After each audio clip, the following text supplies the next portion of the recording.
Hello, I'm Joanne Hartman. Welcome to Comfort Country and Explore the Four. I'm with Marilyn Lowry here, who works at the Stirling Festival Theatre. Marilyn, you're here as a board member. I am. Can you tell us a bit about the theatre and its history?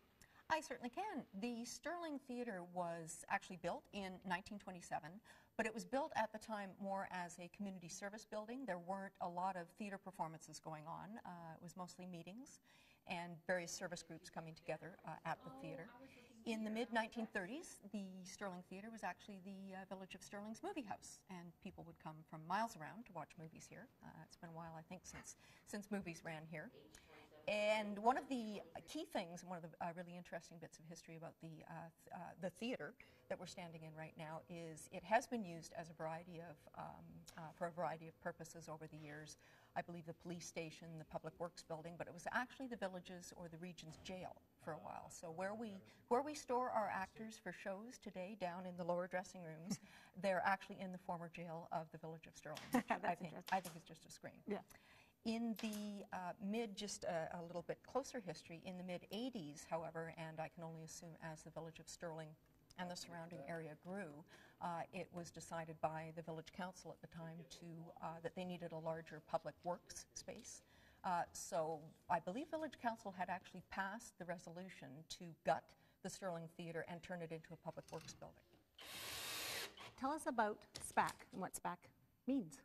SPAC stands for the Stirling Performing Arts Committee, and that was a group of Stirling residents who, when they found out that the village of Stirling had passed a resolution to turn this into a space not for theatre, I believe they petitioned the entire village and got enough signatures together and went to council to actually stop the conversion of the Stirling Theatre into a public works and to save it as a theatre, and thank goodness they did. So then the Stirling Theatre became a real hub for entertainment in the area. And all volunteers.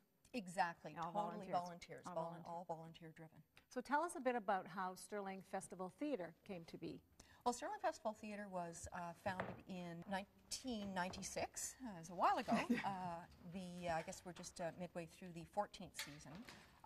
The founding artistic and managing director was Caroline Smith, a professional director, choreographer based then in Toronto, but who had worked professionally for probably 20, 25 years at the time. She came to the area and made a pitch to Village Council and landed the position as the founding artistic and managing director, and started actually producing the Stirling Festival Theatre, which is actually the professional theatre company working out of the building, started actually rehearsing, building sets, of which I think we've seen some in production, actually for purpose-built shows by the theatre themselves. So, Marilyn, tell us what production you're working on right now. Well, right now in production is Hansel and Gretel, which is the Christmas panto that happens every year. It's been a favorite of audiences for miles around. It is world famous. I think so. I think so. I think so. Stirling Festival Theatre does two different versions, actually, a number of family shows and the famous naughty version, which traditionally does tend to sell out. Tickets are on sale, and I hear they're going fast. Lots of Christmas parties booking. Lots of people make it a family tradition. That's right. Thank you very much. So for this time, this is Joanne Hartman for Comfort Country, Explore the Four. Explore the Four is brought to you by Comfort Country, featuring the communities of Madoc, Marmora, Tweed, and Stirling. For more information about this edition of Explore the Four, visit online at comfortcountry.ca.